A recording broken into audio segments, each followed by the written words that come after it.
Selamat pagi saudaraku yang dikasih dimanapun Anda berada.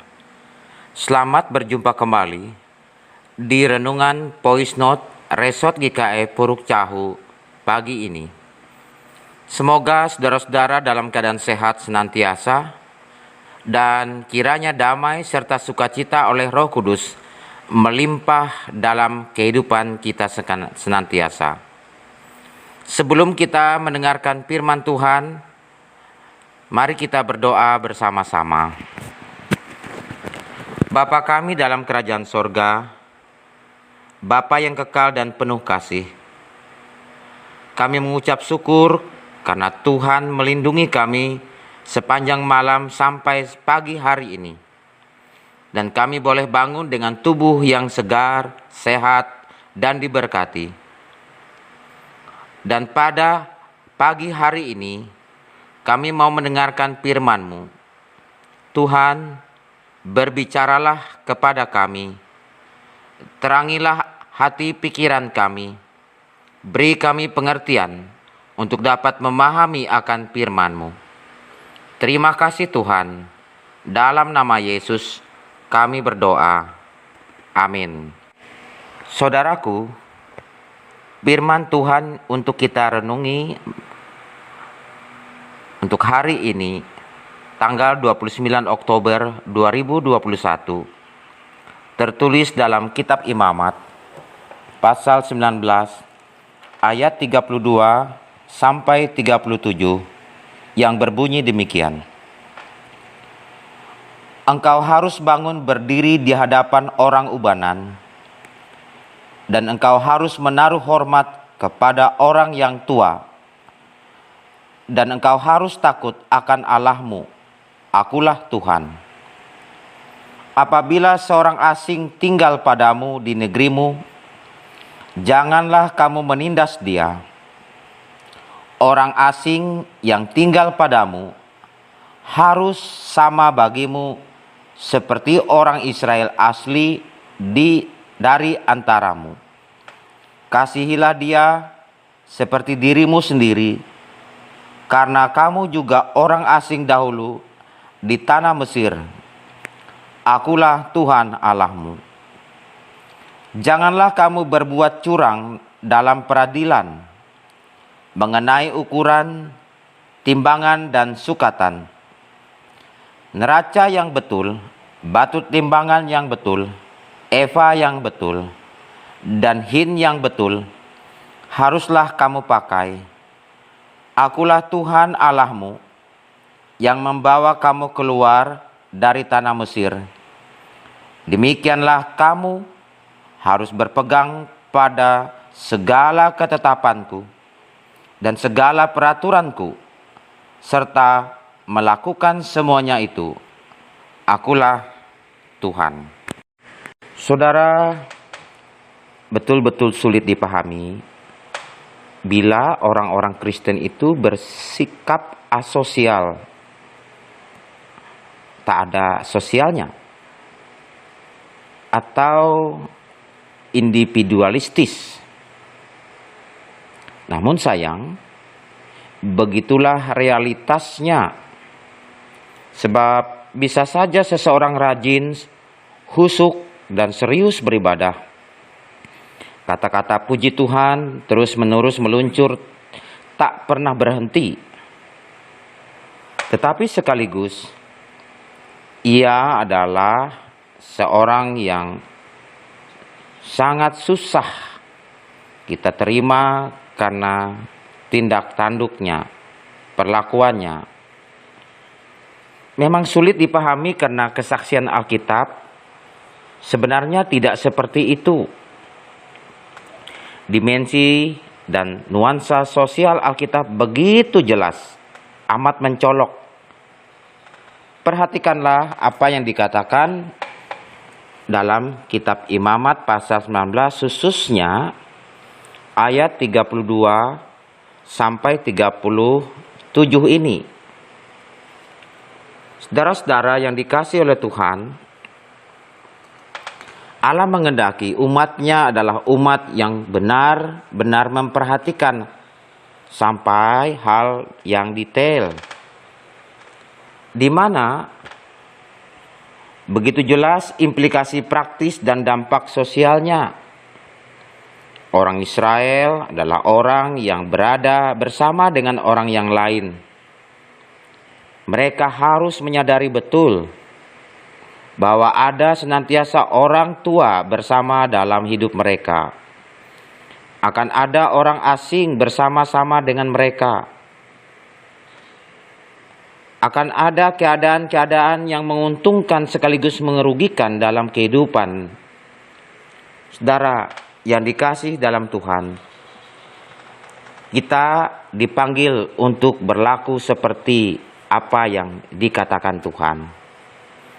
Bangunkanlah rasa respek dan hormat kepada orang yang tua. Karena dengan demikian kita mewujud nyatakan takut akan Allah. Seperti yang dikatakan dalam perintah yang kelima, hormatilah orang tuamu.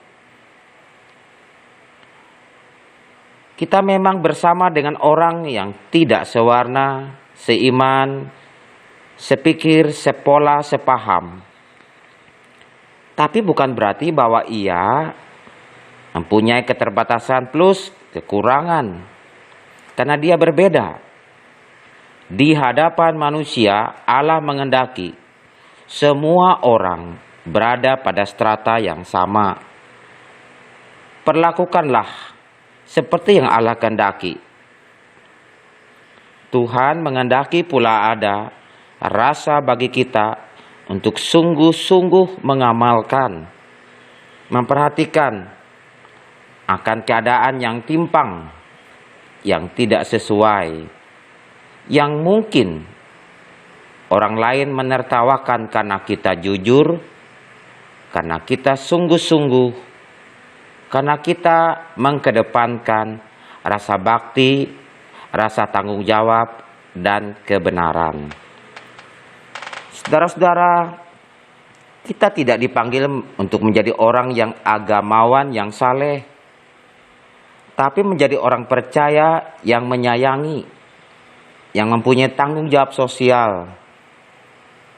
Kita juga tidak dipanggil untuk memenuhi target, untuk boleh seperti yang kita kehendaki.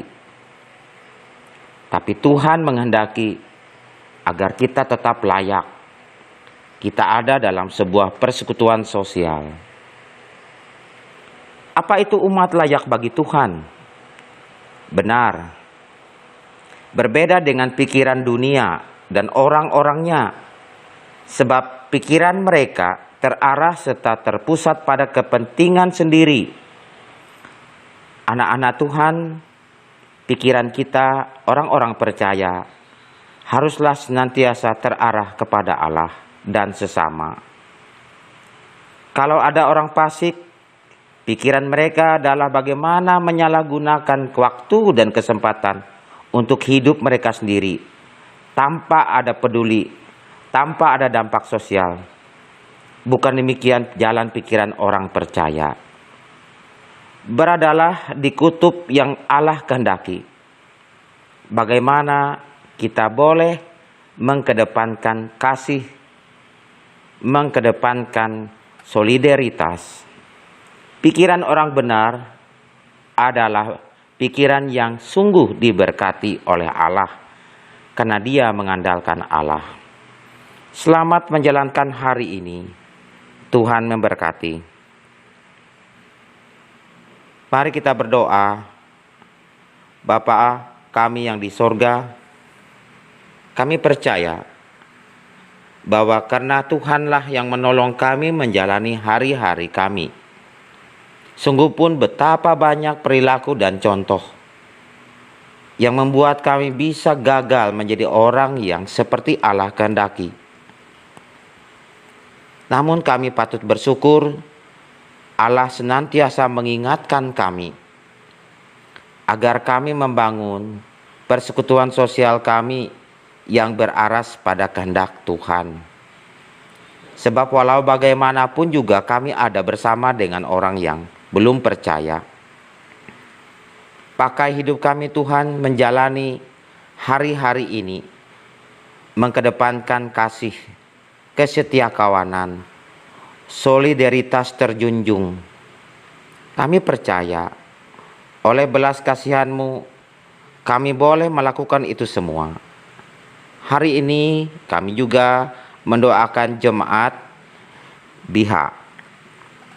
Engkau mengasihi penata layanan yang boleh ada dalam kehidupan jemaat, tiap-tiap rumah tangga Kristen, anak-anak, tiap orang tua, bahkan yang lanjut usia.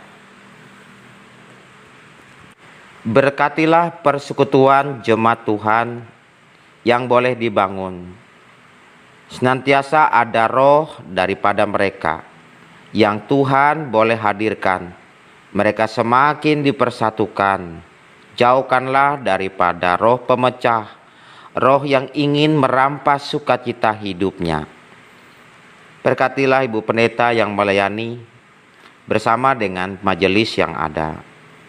Kami bersyukur sampai saat ini kekuatan oleh Tuhan dinyatakan kepada kami. Terlebih-lebih kondisi pandemi ini semakin melandai. Kami percaya Tuhan sudah mendengarkan kami. Oleh pertolongan Tuhan pula, kami tetap tekun menjalankan protokol kesehatan seperti anjuran pemerintah. Seraya kami mendoakan terus pemerintah kami bersama dengan unsur-unsur yang ada menanggulangi keadaan ini. Sepanjang hari ini kami andalkan Engkau dalam kehidupan kami Tuhan. Terima kasih. Inilah seru doa kami. Dalam nama-Mu yang mengajar kami mengucapkan doa Bapa kami bersama-sama demikian. Bapa kami yang di sorga, dikuduskanlah nama-Mu, datanglah kerajaan-Mu, jadilah kehendak-Mu di bumi seperti di sorga. Berikanlah kami pada hari ini makanan kami yang secukupnya, dan ampunilah kami akan kesalahan kami, seperti kami juga mengampuni orang yang bersalah kepada kami. Dan janganlah membawa kami ke dalam pencobaan, tetapi lepaskanlah kami daripada yang jahat. Karena Engkaulah yang mempunyai kerajaan dan kuasa dan kemuliaan sampai selama-lamanya. Amin. Tuhan memberkati engkau dan melindungi engkau. Tuhan menyinari engkau dengan wajah-Nya dan memberi engkau kasih karunia. Tuhan menghadapkan wajah-Nya kepadamu dan memberi engkau damai sejahtera. Amin.